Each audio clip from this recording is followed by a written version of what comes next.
Kamu ngerasa nggak akhir-akhir ini semua terasa lebih intens?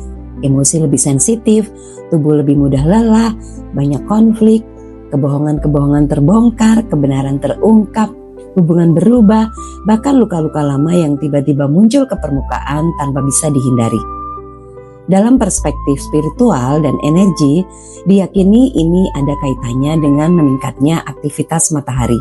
Suar matahari, lontaran masa corona, badai geomagnetik, hingga meningkatnya aktivitas vulkanik di bumi. Energi di bumi terasa semakin kuat dan seolah memaksa semua yang disembunyikan untuk muncul ke permukaan. Dan ini tidak hanya terjadi di level individu ya, tapi juga di level kolektif, level masyarakat, level negara, bahkan level dunia seperti yang kita lihat.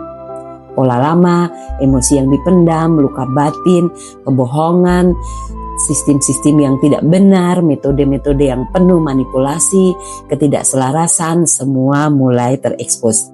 Itulah kenapa banyak orang yang merasa hidup semakin terasa berat dan menyakitkan akhir-akhir ini, karena semua yang selama ini ditekan sekarang gak lagi bisa disembunyikan.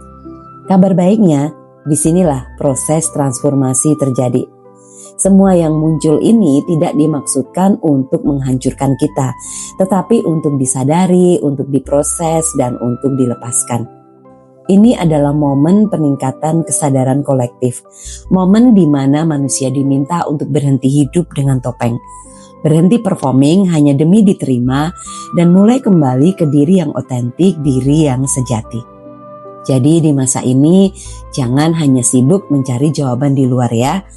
Perkuatlah self-awareness-mu, banyak-banyak sadar, banyak-banyak refleksi, tetap grounded, jaga energi mentalmu, energi tubuhmu, jaga emosimu, dan belajar discernment agar kamu tidak mudah dimanipulasi oleh ketakutan, oleh chaos, dan oleh informasi-informasi yang membuatmu kehilangan pusat diri.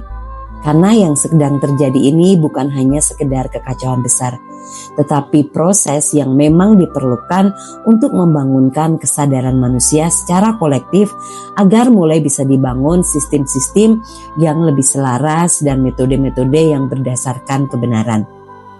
Dan hanya mereka yang mau belajar sadar yang bisa keluar dari masa ini dengan selamat.